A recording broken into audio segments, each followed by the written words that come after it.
Good morning, honorable members of parliament. Good morning, colleagues. Thank you very much for giving me the opportunity to say a word.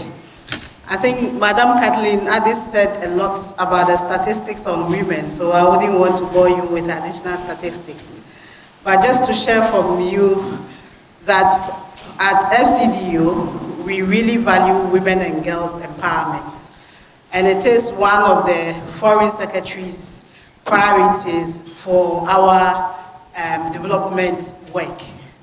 And therefore, this support comes as part of our package to support Ghana to improve delivery in terms of governance.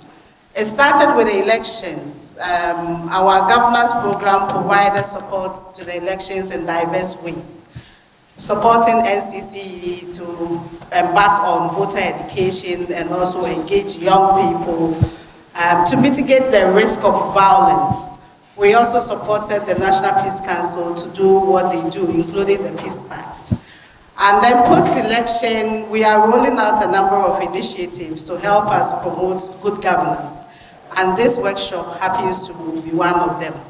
We have, since the beginning of the affirmative action coalition, supported civil society, supported parliamentary engagement around it. And we believe that now that the act is in force, we need to support in diverse ways to ensure that we achieve our goal of having increased women representation and also participation in our governance processes. Those are always open to also deploy other levers, including partnership with UK institutions to learn, not just from the UK, but also other countries that have best practices to share. So under this program, we are happy to support peer-to-peer learning, whether through study tours or whether through technical assistance, so that we can learn from those who are ahead of us in terms of the gender empowerment. So on this note, we wish you well.